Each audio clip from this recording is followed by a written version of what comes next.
right there. All right, it's 3. Should we start, or we give people a few more minutes? Just one more minute. Still right. people coming. Good.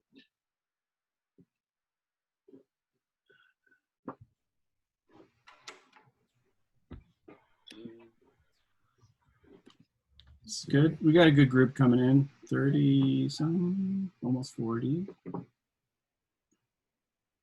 And is that the new room, Ben?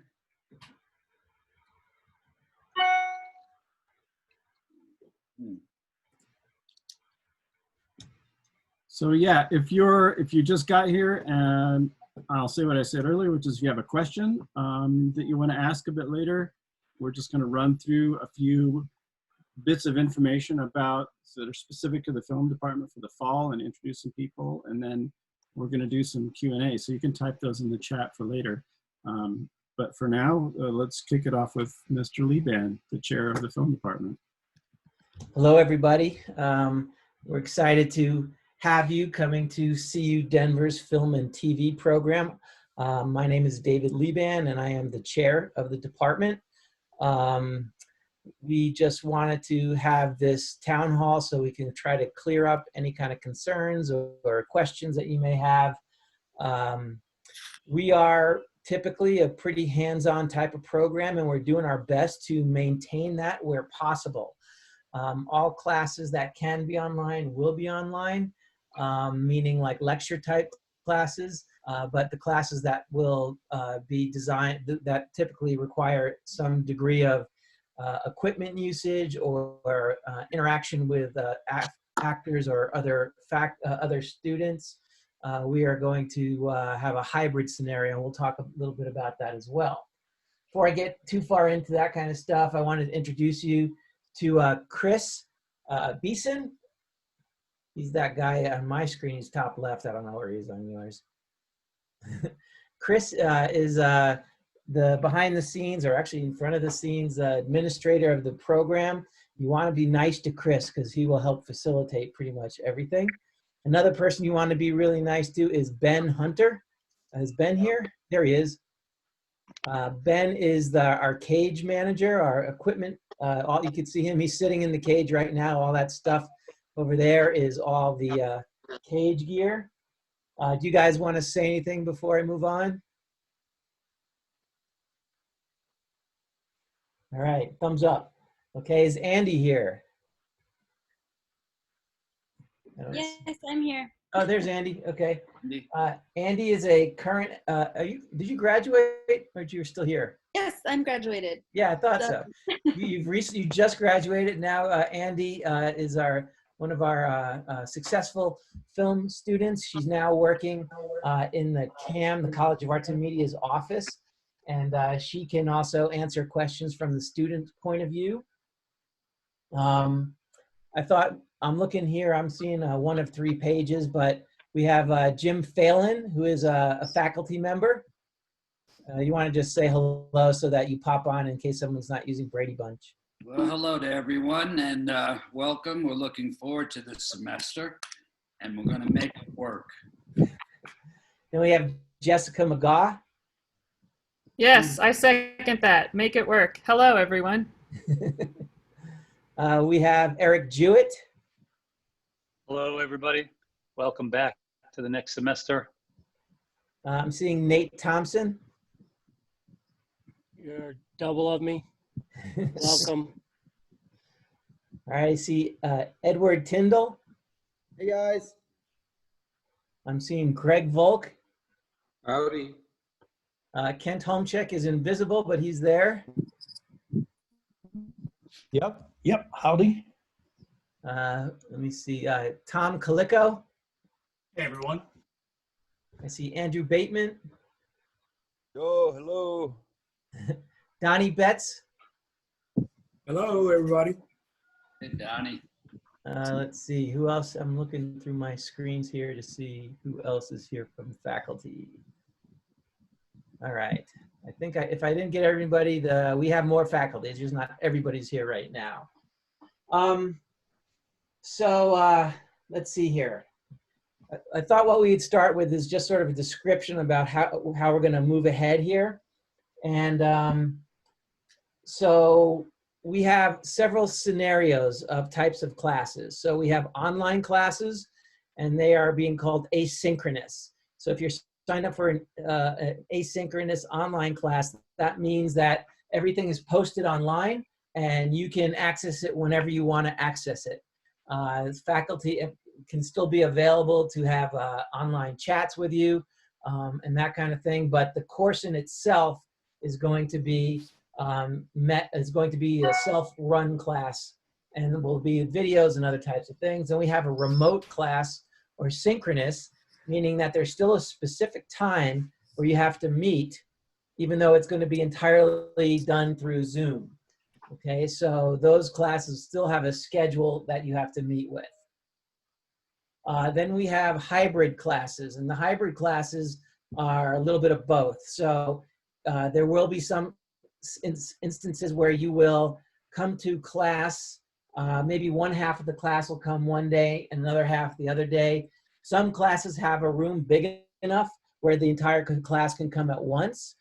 So because of social distancing, some of these classrooms that we have will only allow 6 or 7 people in there.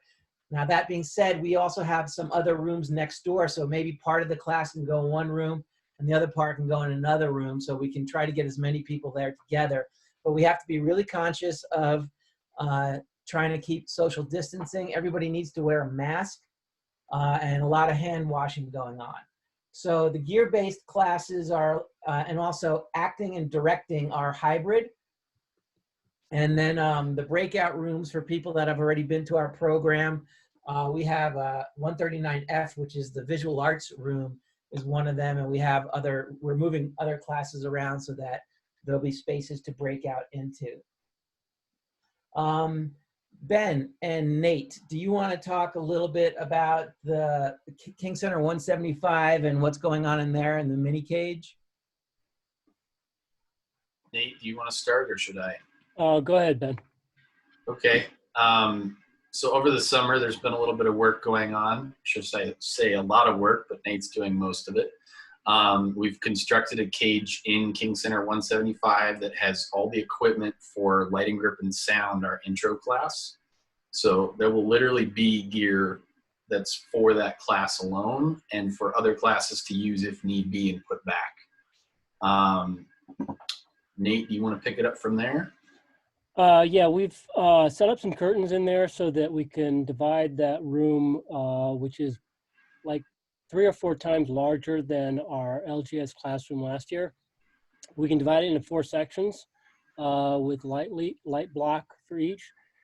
There's, like Ben said, there's a mini cage in there. It's organized pretty well so far.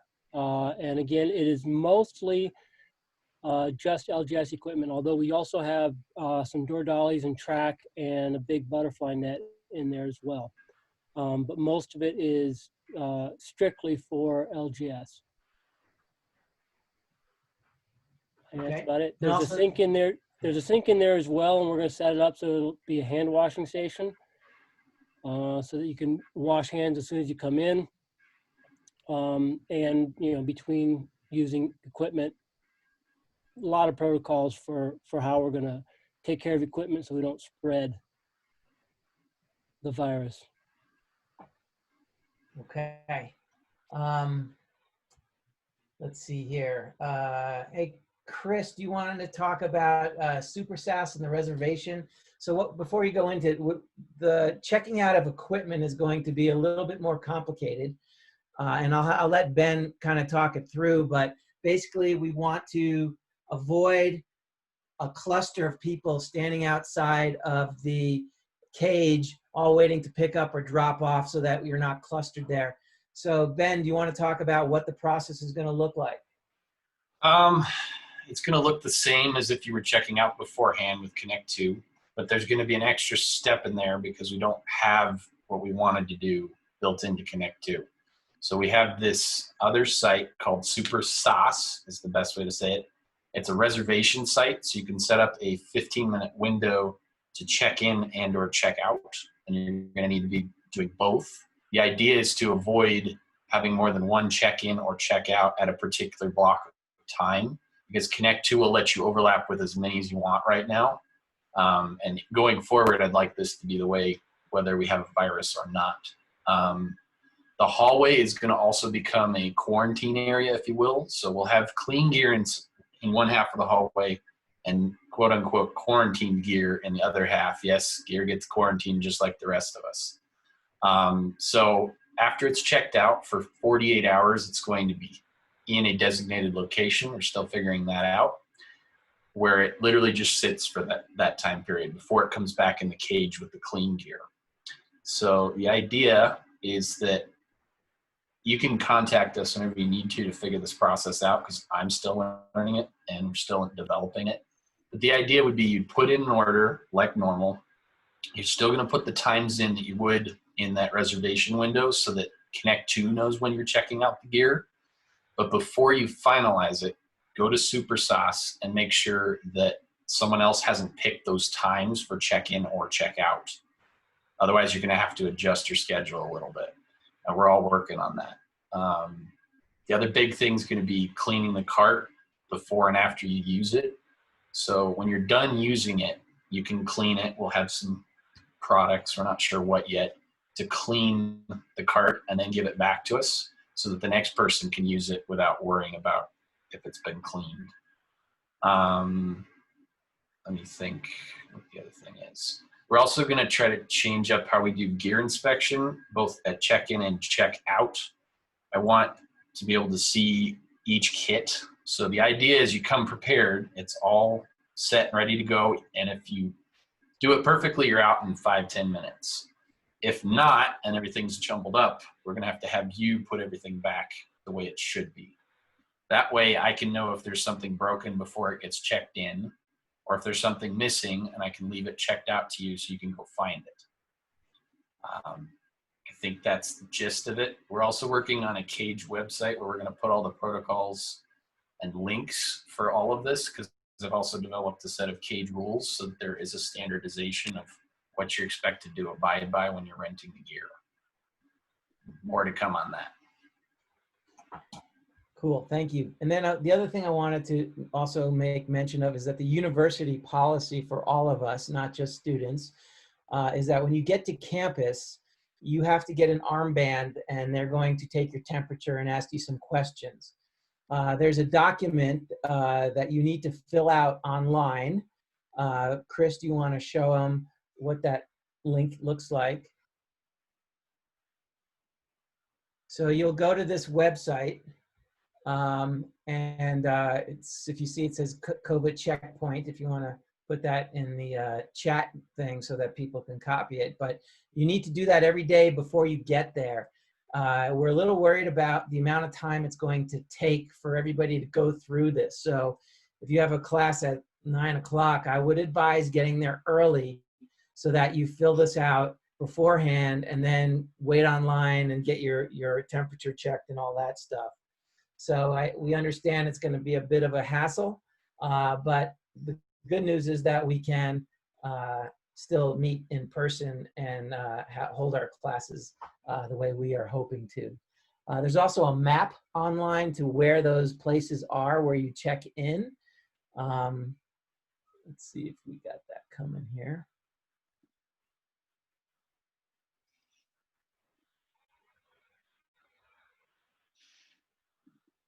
There it is. So it's at North Classroom is one of them. And then the other one is, I believe, on the, was it the west side of campus?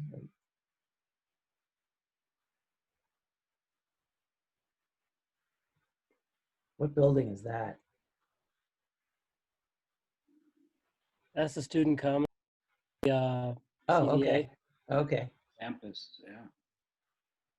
Okay. So anyway, just be, especially like the first few days that you're coming to campus, just figure it's going to take longer than you'd expect it to and try to work around that. And again, please bring masks. There is going to be people monitoring that. It's just respect out of everybody that you're all wearing masks. Hey, David, you actually can't even check in unless you have a mask on.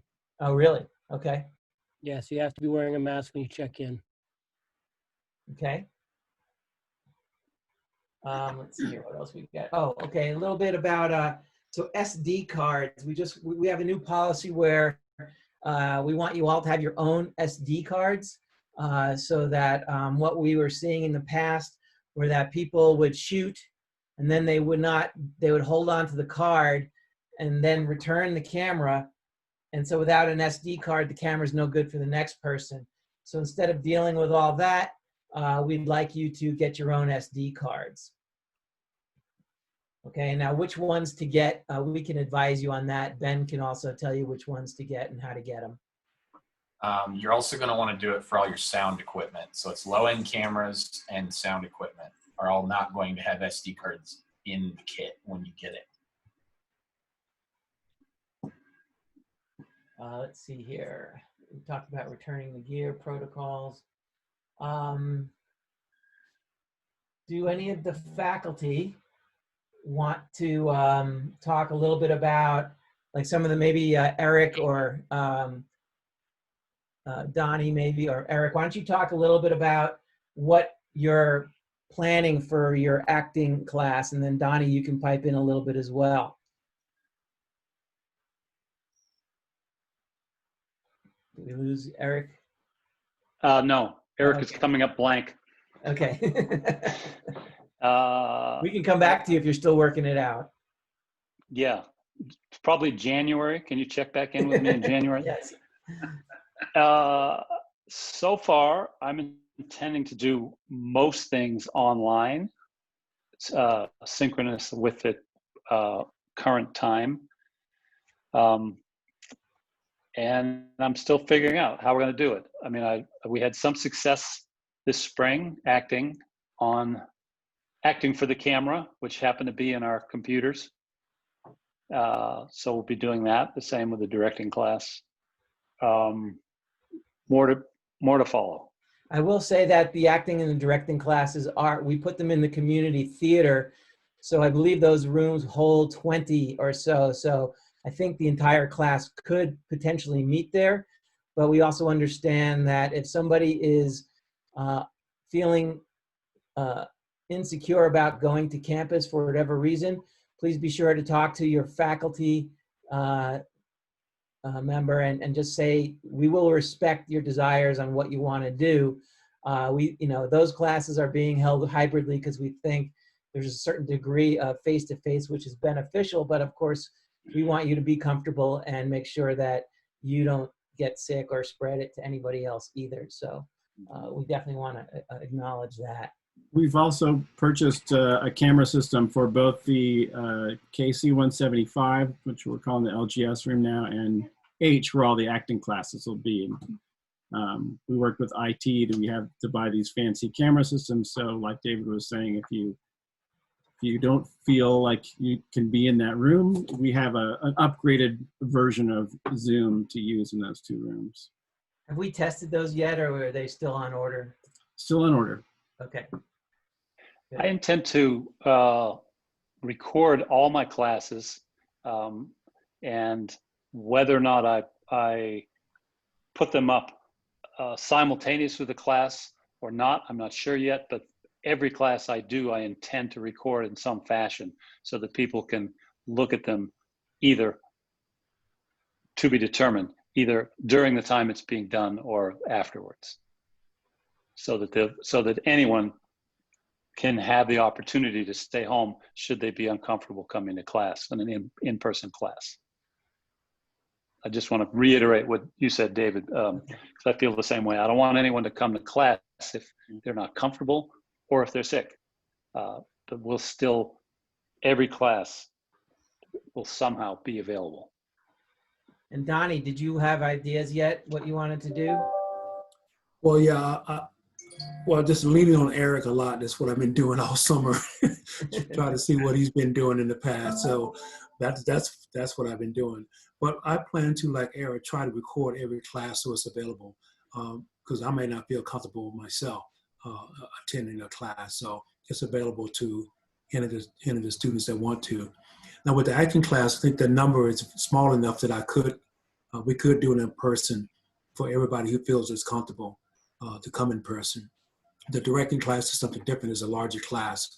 So if we can use those cameras and separate those classes into 2 different rooms, that would be fantastic. So we could have them working that the whole time.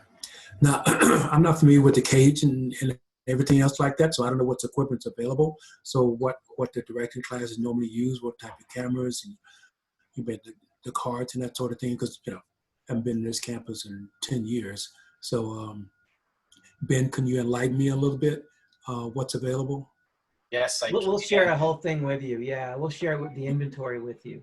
Sure. Okay, great. And Thank for you. those of you that don't know Donnie is new to our program. He's teaching acting and directing for us right now, so we're lucky to have him. I also noticed that Chelsea Honeycutt is online there as well. I didn't see you there before. Sorry, Chelsea. Hi. And so, let's see here. So, Edward, do you want to talk a little bit about, you're teaching our script writing class. You want to talk a little bit about anything different that you want to do in your class?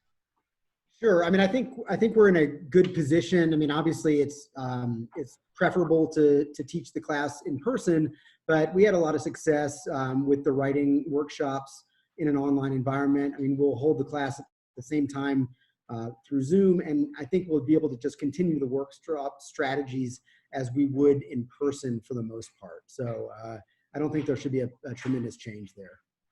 Thank you. How about you, Jess? Do you want to pipe in a little bit about what junior thesis and which I imagine junior thesis and senior thesis are going to kind of resemble each other? You want to talk about that? Yeah. So we've been talking a lot amongst the faculty with Production 3 faculty and thesis faculty, and our number 1 goal is safety. Number 2 goal is to get gear in your hands and have you guys shoot your films.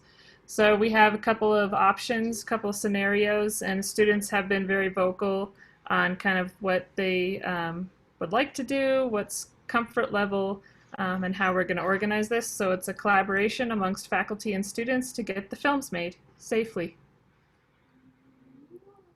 Okay. Chelsea, Chelsea, do you want to talk a little bit? You're teaching a very large online class, as is Roma. You're teaching the fundamentals of film and TV. Did you want to talk a little bit about your worries, concerns, or process? I don't know. I'm not too worried. I've been having pretty good time, found some films from the library somehow. Yeah, I'm gonna kind of divide the class into little groups so they can do some stuff that way. Okay. That's I'm very far. Okay. All right. Andrew, do you want to talk at all about the sound class? Sure. So it should function pretty normally. We'll have a little bit of in-class, like hands-on work at the beginning of the semester.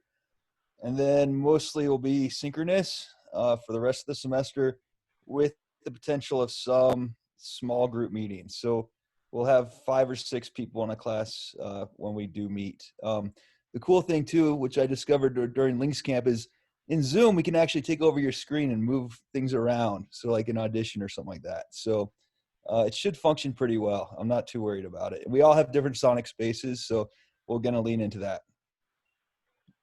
Sonic spaces. All right. Yeah. Tom, do you want to talk about your class? You're doing LGS, right, Mighty?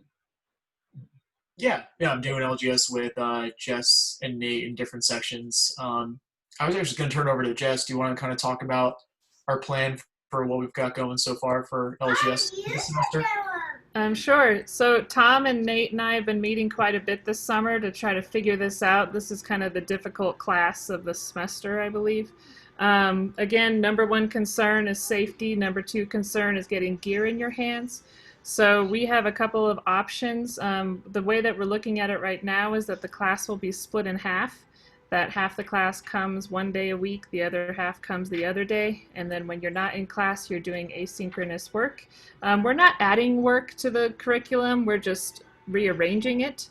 Nate has done a really great job of arranging the class so that we get all the gear in your hands within the first month, in case of possible second lockdown. We're planning on it. Hopefully it doesn't happen, but we have it, in the back of our minds. So if nothing else, worst case scenario, you guys get your hands on all of the gear within the first month, everything, and then pick up more advanced kind of, so Ben will be in touch with you about that, more advanced kind of training as the semester goes on. But again, like Nate says, it's all about hand washing, sanitizing, keeping distance. Tom? Yeah, it's just the semester is going to start off for LGS pretty much at a sprint. I think we've emailed, at least for my section, we've emailed you just a heads up to get the text ahead of time to do a little bit of reading before class begins. That way there's a little bit of background. And the idea, again, just to echo Jess there, is to get the gear in your hand as soon as possible. So a little background walking into class will certainly help everybody out and fulfill that learning objective. Nate, do you have anything to add? No, I think you guys covered well. All right, good. I'm teaching the digital effects class, and that class is pretty well suited for an online learning. I created a whole series of videos and tutorials. Some people are pretty comfortable with After Effects and Photoshop, but the other thing about that is that you will need to have the Adobe Creative Cloud on your computer. And if you don't, we're currently working on having labs available so that you can come in and feel 6 feet apart from somebody else to work in there. But it would certainly be easier if you have your own software package available to you. But we can talk about that individually if you have any kind of problems with that moving forward. Let's see here. What else we got here? David, let me recommend something we had discussed, and for those in Prod 3 anyway, who might not have written their scripts yet, you might think about creating your scenes as exteriors and maybe only using 2 actors because there will be some restrictions. So as you go forward, move forward writing your script, think about those 2 examples, exterior 2 actors.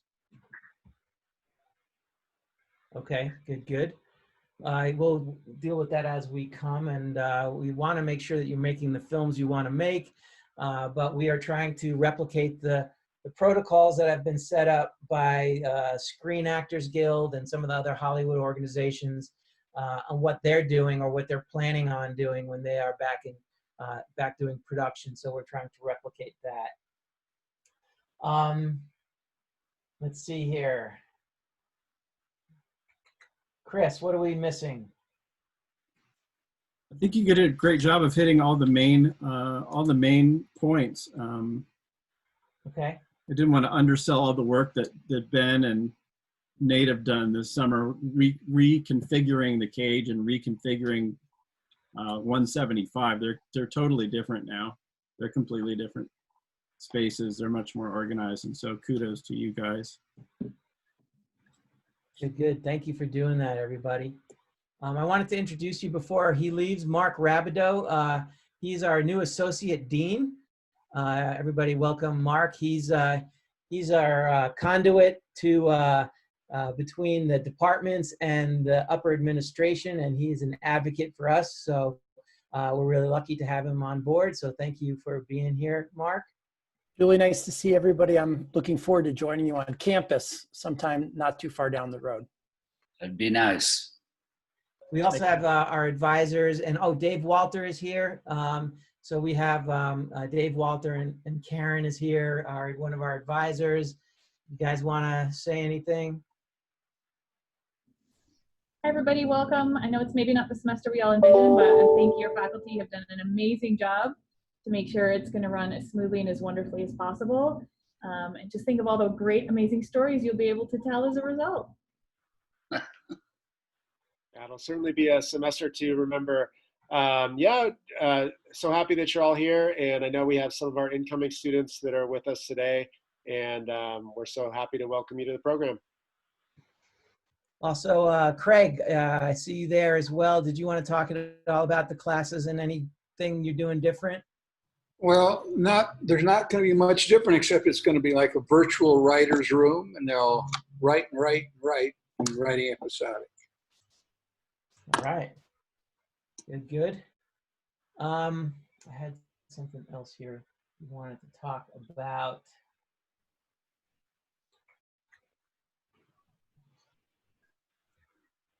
So I guess we can open up now. Does anybody have any questions for us? And we can try to answer anything, any concerns?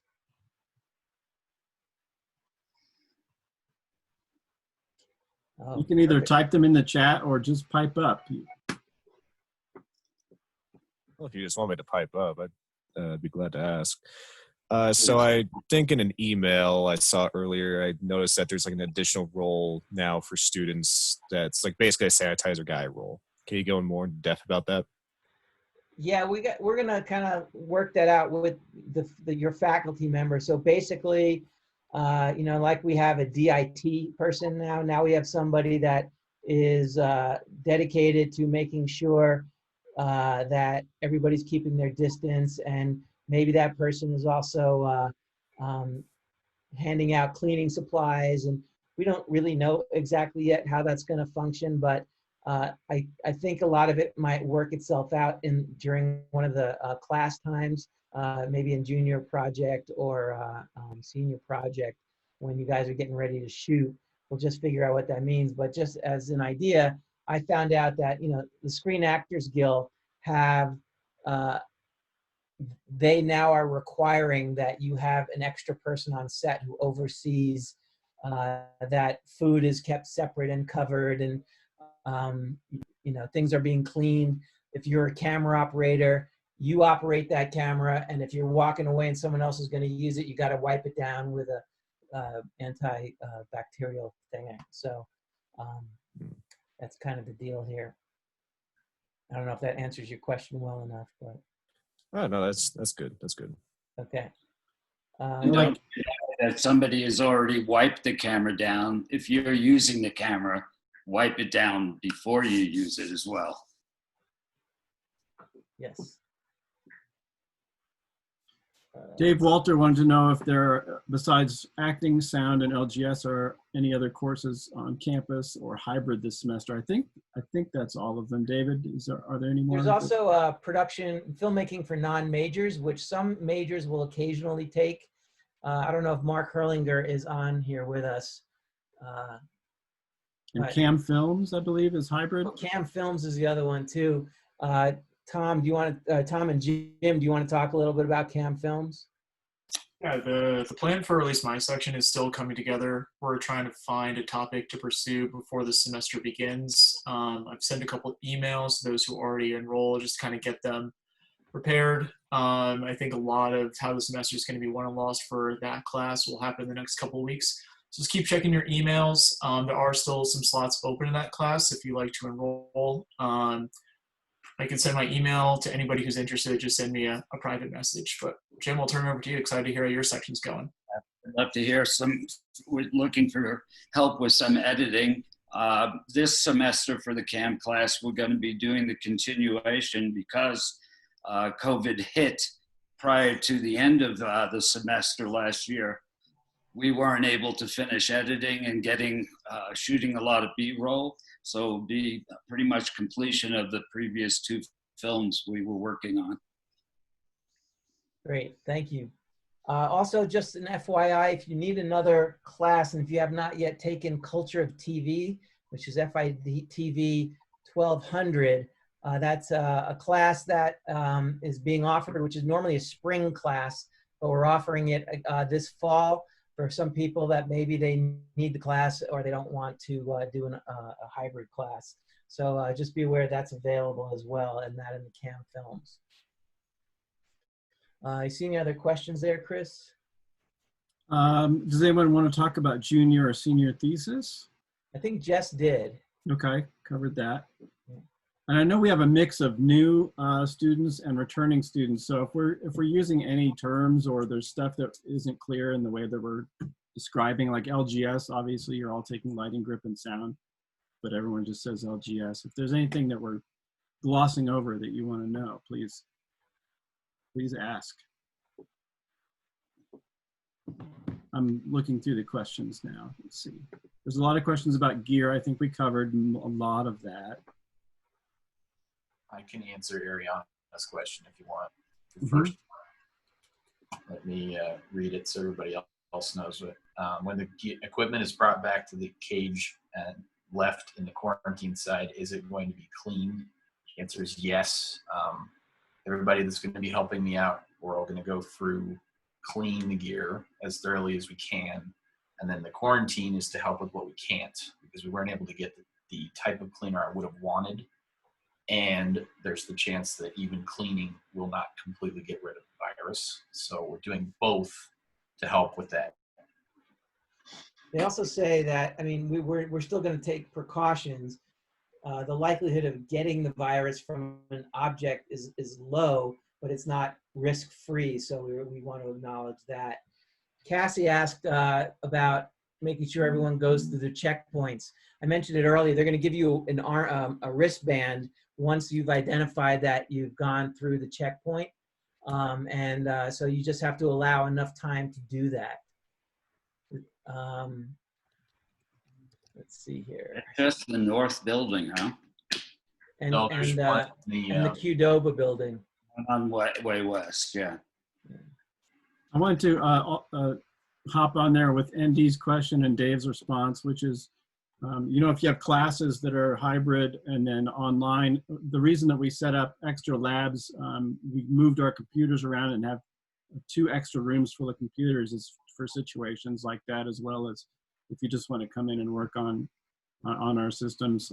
But you can also, if you're traveling back and forth a lot, that's a good way to do your other classes. Just wanted to reiterate. Let's see, what else here? Ben, can you talk about the impact from Mason? He asked the gear checkout system, quarantine time, expected impact on gear availability. What's the fallout in response to that? So the answer is yes. In some cases, there's only 5 or 6 kits of a particular type of equipment in the cage. So for example, the Sony FS7, we only have 6 kits.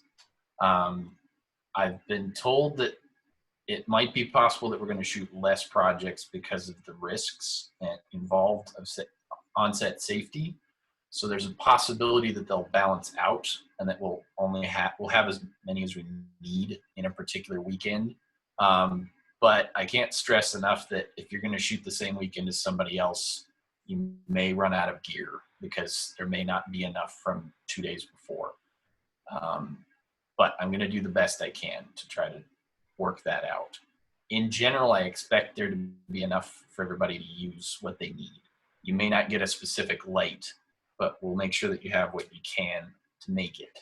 So it might be something else if that's the case. And Mason asked the question about liability. Are you protected from liability by the university? You aren't.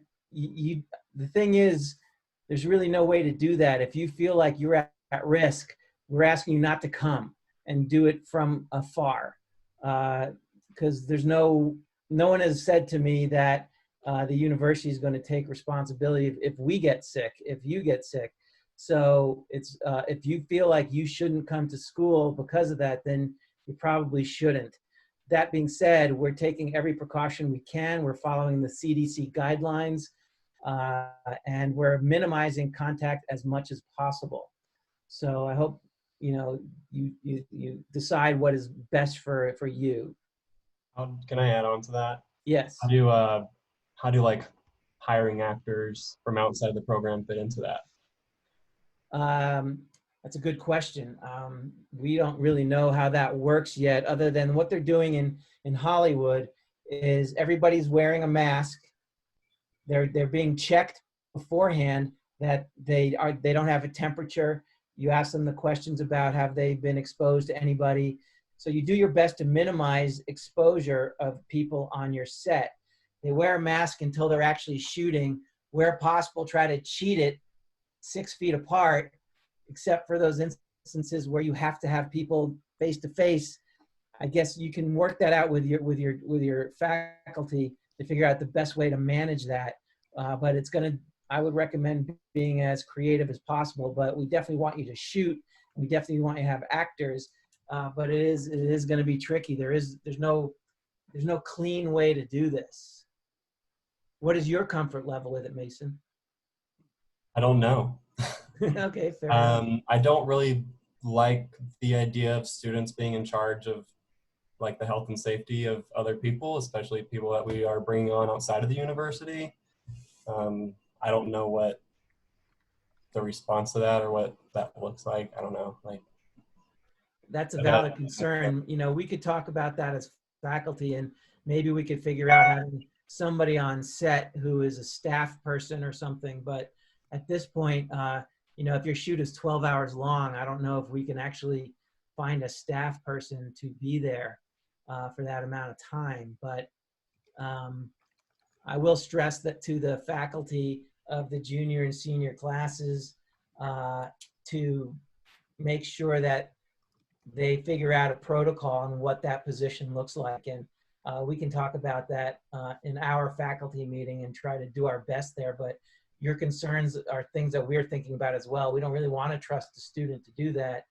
And if you're the director, you're going to be too busy to be watching what's going on with what other people are doing.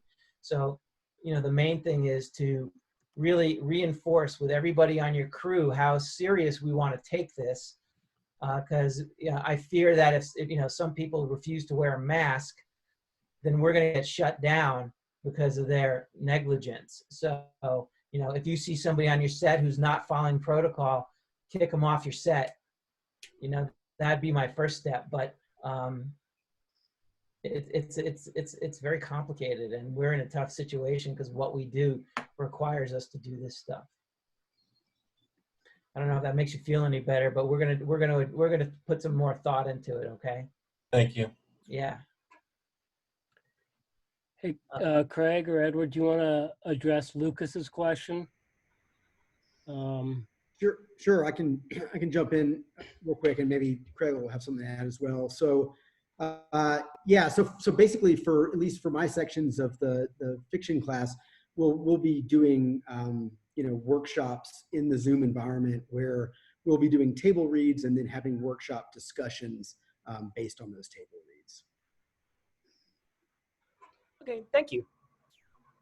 The question about getting liability, I asked the university about that as well, and I don't know if, I don't think it would be something that would hold up in a court of law, largely because there's going to be no way to identify. If somebody gets sick, you won't know for 2 weeks, so they won't necessarily know where you got it from. And I'm not trying to like skirt the issue. I'm just looking at it also from our point of view. If you get sick in my class, but it doesn't show for 2 weeks, there's no way to know where you got it. That being said, if you, the filmmaker, are concerned that you will be liable for someone being on your set, you know, I think it's fine to have like an agreement that you write up just saying you understand that I am not liable for this. Does that answer your question, Davina? Yeah, I'm good.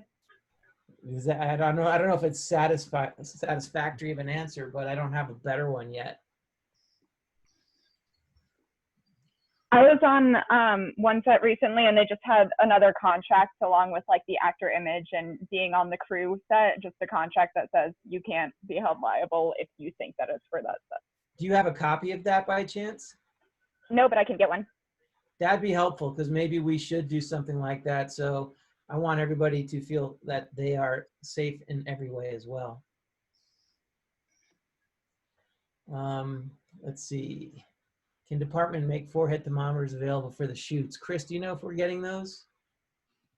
Thermometers are not on the university COVID supply list, but if it's an idea that people are really behind, we can try and source those. Absolutely. Okay. What about filming in class? I don't think, Donnie asked the question, I don't think there's a problem with filming in class. In fact, I think you can even film on campus. There's going to be Normally there's what, 20,000 people on campus. There's only going to be about 4,000 because a lot of the classes are going to be online. So there's going to be a lot of space available. There's a person that we know who's going to help us facilitate that. But I want you to know that you can't just go. You got to get permission ahead of time. If you're planning on going into a space, think about it a couple of days beforehand so that we can clear that space for you.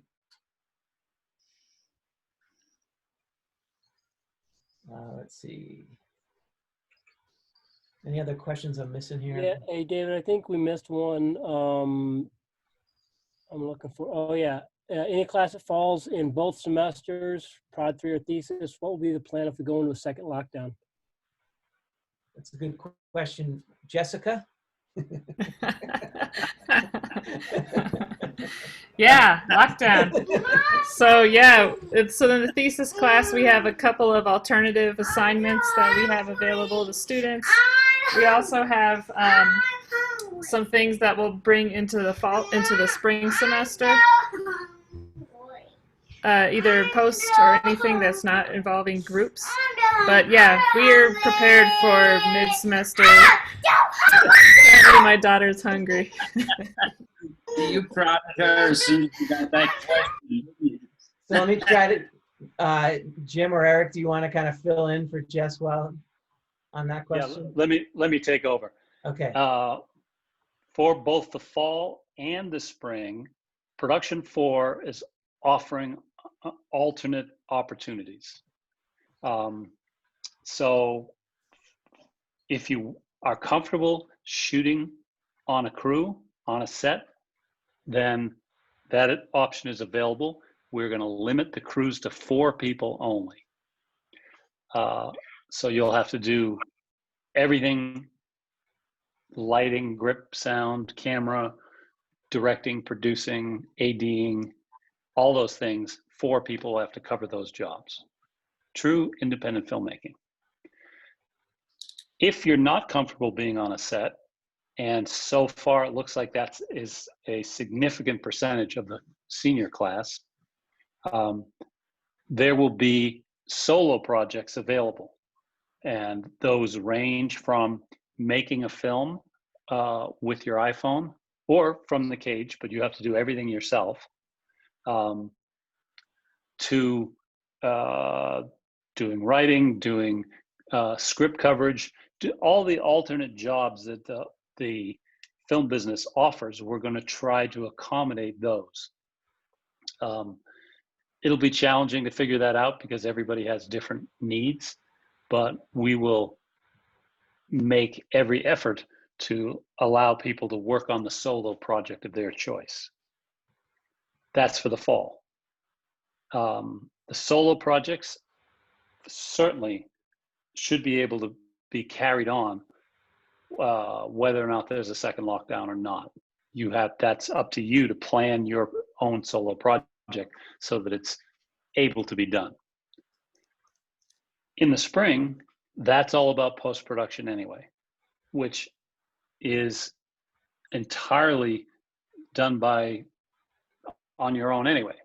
The challenge there is gear. If you don't have high-speed internet access or a computer with the right software, unfortunately, you would have to come to the labs, but I think the labs are going to be safe if we go through the COVID checkpoint and they get cleaned up. But otherwise, people can be doing editing, post-production sound, all the post-production things can be done remotely. And I think that the spring semester is going to be largely remote in terms of senior thesis. So that's how we see it happening. And I'm just going to reiterate what Jess said. Safety is our #1 priority. So if anybody feels unsafe, please at any time let us know, and we will work together to accommodate you and your needs.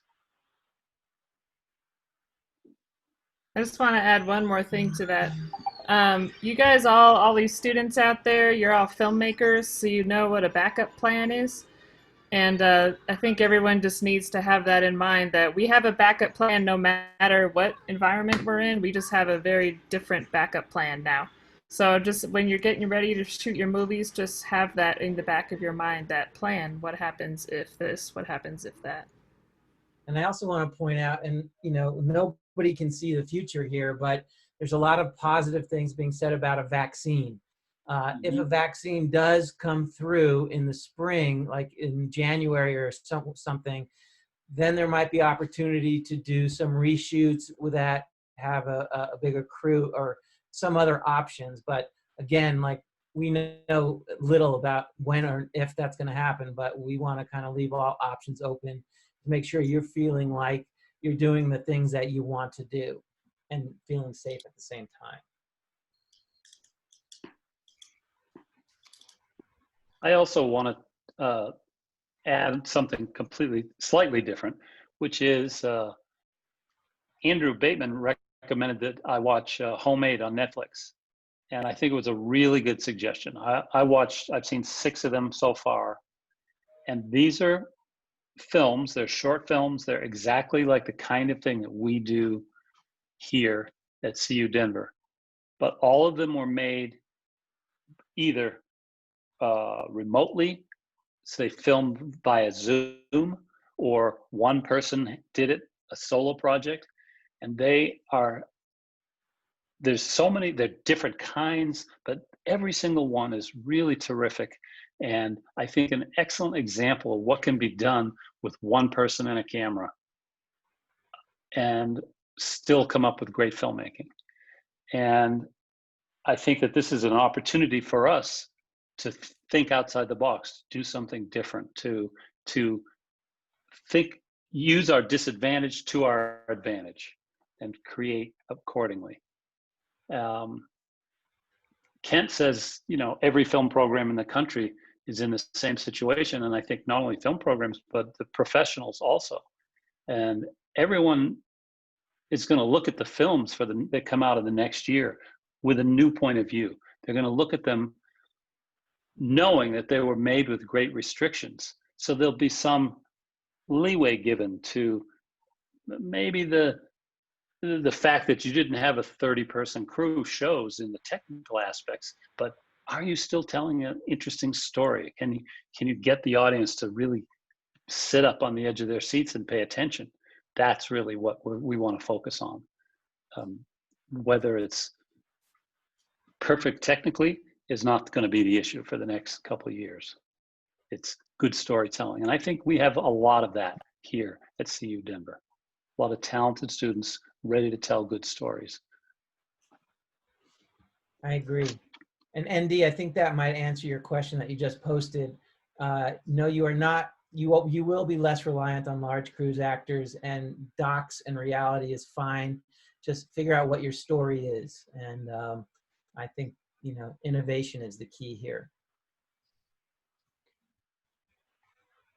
Has there been talk from any higher ups at the university about maybe doing an extended drop date or something, just in case, everything does really go down the drain and we have to go all remote again? I don't want this to sound pointed at all, but last semester sort of felt for naught, just because we had all these expectations going in to have this tangible piece of a portfolio and came out of it without that. And I'm just concerned about missing 2 consecutive production seasons. That's a good question. Karen, do you know anything about that? Not yet. I haven't heard that they're thinking about extending the modified grading policy beyond the summer that they did for spring and for summer. So that's a question mark still. I know they're trying to make it a little bit easier to add classes at the beginning of the semester, but I think the end of the semester still feels really far away, and they're just trying to figure out how do we encourage students to sign up and get in and work on getting the semester underway. And then just kind of keeping an eye on things, because we're really hoping we don't have to just shut down and quarantine again. But that's also out of our control. So yeah, I hear what you say. I haven't heard anything about an extended drop deadline or whether they plan to extend that modified grading that allowed students to update. Shall we? You know what, though? I will bring that up at our next Safe Return meeting and see if they can maybe pose that question to the administration. Thank you. Yeah, because that's a good question. Thank you. Did they issue any kind of refunds at all, or it was just for those people? No? Okay. All right. Any other questions here? Any thoughts? Anybody want to share anything? If we don't make it past the checkpoint, will the absence affect our attendance? You won't be able to get in a building if you don't get past the checkpoint, but I'm fairly certain that faculty will understand if you're a little late. Just give yourself an extra half hour and just do your best to get there. But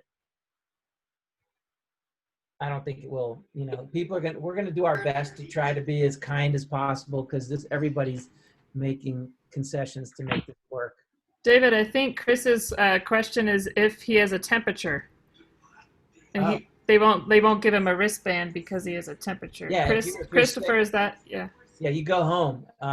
You will not be penalized if you have a temperature and they send you away.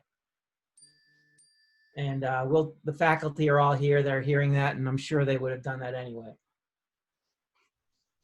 I mean, obviously, let us know as soon as possible if you're not making it to class. But we're not gonna penalize you for trying to help keep the rest of us healthy. That makes no sense. I mean, it isn't like the common cold that spreads all the time, but no serious consequences. These are serious consequences. So if you're feeling sick or if your temperature says you're sick, stay home. That's better for everybody, and we'll respect that and work with you on that.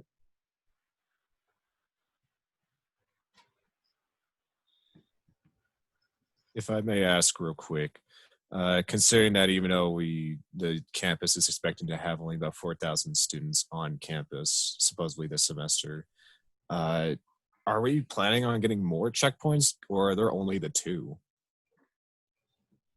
I don't know the answer to that. From what I've been hearing, there will be more. There's going to be more than just the 2 that there are currently. All right, good. I went to a town hall last week, and they said they're going to have at least 6, and hopefully more. They're working on that now. And Zach, they also, Jess, go ahead. I was going to say, just remember that there's a lot less people on campus this semester. Sorry to interrupt, Eric. That's all right. I was also interested that the public health department of CLAS, they are actually going to start a contact tracing program at the school, which may or may not help us. It's an interesting idea. It's an opportunity for them to learn something and an opportunity for us to take advantage of their skills. So in addition to all the checkpoints, they're going to be contact tracing everyone that they can find. They'll be talking a lot more about the checkpoints at that CU Denver student meeting that's happening next Tuesday. I posted the link up above in the chat. So if you can attend, I would certainly encourage you to do so. All right, thank you. And Mason, you asked the question, what are we doing to try to reduce the level of transmission? Chris, maybe you can help me make sure I'm saying the right things in case I'm wrong, because you've been a little bit more hands-on with this. But my understanding is that we're putting up signs like in the supermarket, this is a one-way going that way, and it's a one-way going this way, to try to minimize people crossing paths as much as possible. It's going to be a problem in rooms where there's, like on our 5th floor of the King Center, elevators are a problem. So I would recommend taking the stairs. It's good for your health. Or one person in an elevator at a time. That's going to be an issue as well. So there's going to be signage put up. Is that right, Chris? It's by AHEC, or is that going to be us? It's by AHEC, and for the most part, as I understand it, the buildings will have one in, one out, and everything will be a one-way like you're describing. I looked at the signage today, and only 2 people on an elevator at a time. And lots of arrows, like you said, David, only walk this way or in and out, so on. Oh, is it on? You were on campus today? No, I went on, there's a website The Safe Return team has a website, and they actually have a link where you can look at all the signage that they're going to be putting up. Okay. And that includes only two people in an elevator at once, along with arrows pointing this way and that, and hand washing signs, mask wearing signs, etc. Can I add on, clarify? Please. What's the response if the program finds out that a student is positive, or if 5 or 10 students are positive at once? What's the response to that? I don't know yet, honestly. I mean, my guess is that they're going to shut down everybody that had become in contact with that person. Ideally, when you go to those checkpoints and they say, have you been exposed to anybody? Be honest. Say, yeah, I was exposed, and don't come to class. That will minimize that, but that's the danger, about having these hybrid classes, which is why I like the idea that, if we have a class of 20, we're going to have half the class come one day, another half the other day, so that we're minimizing the number of people that are going to be interacting. But again, there's no great answer for that I can say with any degree of certainty. That's specifically what the contact tracing people are going to be trying to do, but that's chasing the aftermath. That's not necessarily preventing what's happened, what's going to be happening in the near future. So they're trying, but it's not solved yet. Still a mystery. And stay away from people. It sucks. I don't like this. You walk down the street. You take a walk, and people take a long, they take a wide berth to get away from you, and it just feels so unfriendly. But it's just self-preservation, and I think we're going to see more of that on campus as well. If you're in Arts 275, you're going to be sitting 6 to 8 feet away from each other. It's just the way it's going to be. So if everybody does that, and also Nate, didn't you say we're gonna have some fans in 175 to maybe keep the circulation going?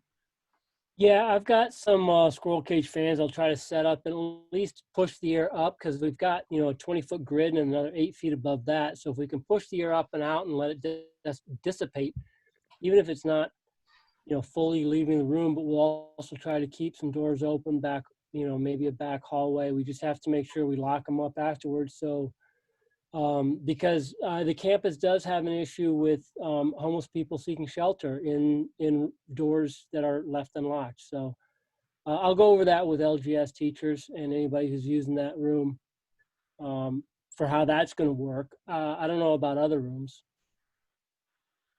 If you need me to, I can go buy more fans, but I don't know how many we were going to want or need in rooms. Yeah, I don't know. We can talk about that as well. I'm not convinced that in a room like 139C or D, a fan's going to do us much anyway. That's why we just want everybody to be real honest about how they currently feel and who they've been exposed to. So productions will continue if there is an outbreak in the program? I would say productions will continue until the university, unless the university is shut down by the governor. At this point, the university is going full steam ahead. The dean has heard some of the complaints from the film students, and we were right along with you. We didn't like it either. We want you to get access to gear. We want you to make film. So it won't be us shutting us down. It's going to come from the pandemic. We obviously want you to be alive more than we want you to make a movie, but we will do our best to move forward. We're not going to shut down unless we are told to do so by the administration. Thank you. Yeah. And with the limited productions, what's that going to be, like 1, 2 per class? I'm going to jump in for Eric, but if I'm wrong, Eric, please correct me. My understanding is that it's limited productions because some students have decided that they're not coming to campus, so there's already less of them. Is that right? No. Well, yes and no. We approved 14 films. You should have gotten an email today, Trey. Are you a senior? You are, right? I am not. I'm a junior. Okay, so you're not taking production 4. As far as production 4, I can't answer for production 3, but since we're on it already, I'll keep going. We approved 14 scripts to move forward. We intend for all 14 of those to get made. By what I'm thinking of as limited productions is limited crew. So that there's only 4 people. It's not the number of productions that are limited, it's the number of crew that can work on it. You know, last year, there was a woman in the senior class her script was great. She's a popular person, and she had a couple times had 30 people on her crew. That was great for her last year. That's not happening this year. And if anything, I want to keep going. If anything, we may possibly have less limited because now we're opening up solo projects to other students also, whereas last year we didn't do that. So I think there's plenty of opportunity to make film, and it just depends on your comfort level with how large a crew you want to work with. Yeah, just for Prod 3, at least my section of Prod 3, and I don't think you're in it, Trey, but yeah, I mean, we're here to make films, and whether it's a 4-person crew or a 2-person crew, whatever, 1 person, the goal is to make films and make stories. And like what Eric was saying, those film on Netflix, homemade, are great. Hans and I just taught a Lynx camp with high schoolers, and they really impressed me with what they did. I think Dave could back that up too. Some really unique films. Velo made a really interesting film last semester in Prod 3 too. That was a COVID film. So let's make films and tell stories basically, and not fetishize whether we have a ton of lights or not, right? Or a 30-person crew. That's always been my goal. So I think you guys are in good shape to do that. Cool. Thank you.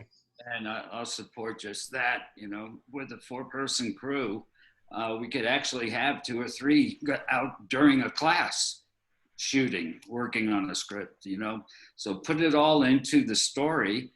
And again, if you can keep it down to two actors, that's going to make it easier for you, easier for all the safety concerns, and 4-man crew. No, you know, forget the big dollar shots, and you know, Party just scene. make a story. No party scenes, right? Unless it's a lonely party of 1, right? Then it's a party. No weddings either. I'm sick of seeing weddings. Well, the party scene could be a very solo guy at home just blowing his horn. A sad party, you mean? Yeah. Nobody's coming. Cool. Thank you. Hey, David, there's a really important question by Faith. I think Eric addressed it, but you might want to talk about it more. If a student is running a set and decides to cancel due to COVID reasons, for instance, if a crew member has it, if things pick up again, just generally not feeling safe, will they be able to cancel or postpone without fear of failing the class? Absolutely. I trust, we're going to have to trust you to, like, we've had students when everything was fine that said they set out to make a film and then they decided they didn't like the movie and then they just quit. You know, we're going to be a little bit more sensitive to this situation, but I just ask you to be, you know, honest and just don't quit, find an alternative, but we're not going to fail you. Okay. That's not our goal here. Our goal is to still give you an experience that will move you forward in the ability of telling stories in this medium. And does the faculty support me on that? Yes, completely. And Faith, I know you're in my class, Faith, and my goal is for every student in the senior class to have something that they can add to their website or their reel, which reflects their talent as a filmmaker. So if suddenly one particular film crumbles because somebody gets sick, then we'll find another way around that, maybe not to make that film, but to somehow come up with an idea for you to add to your reel in whatever shape, way, or form that means. I don't know. I think we're in it together, and we will be there to support you in your vision, however best we can. Also, I'd like to add that I mean, we're in unusual times, and safety is paramount over the film. And films get shut down all the time for safety reasons. You know, if there are safety issues, or you know, a day might get shut down because stuff isn't safe, and that happens. I mean, if you're shooting 30 days and you shut down one, you can, you know, that's a little different than having to cancel because of illness, prolonged illness. But your kind of follow-up about, does a student have agency to continue or cancel? Yes. The person who's a health safety supervisor, or really anybody who thinks that it's a dangerous situation, and in this case, sickness like COVID, that's a dangerous situation. You have the right to shut it down. You have the responsibility to shut it down. I was just going to add on to Nate there just for a second. Just stay in communication with us. We all have to have a level of flexibility going into the semester. It's when you fall out of communication, we really start wondering what's going on. Is the student really invested into this project? Just stay in communication. Let us know how you're feeling. If situations change, whether in school or outside of school, send us a campus message, send us an email, let us know what's changed, and we'll be flexible. Like, we all have to work in this together. Yeah. Anyone else want to say anything else? Yeah, I have one more thing. Okay. I don't know if this was covered earlier. Maybe I missed it. Of the 4 students that a production is limited to, is the specialized like COVID watch person, is that a 5th person, or is that one of the 4? All right, good question. Yes.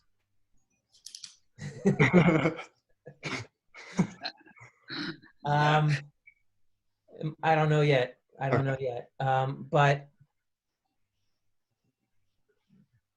I would anticipate that would be the producer.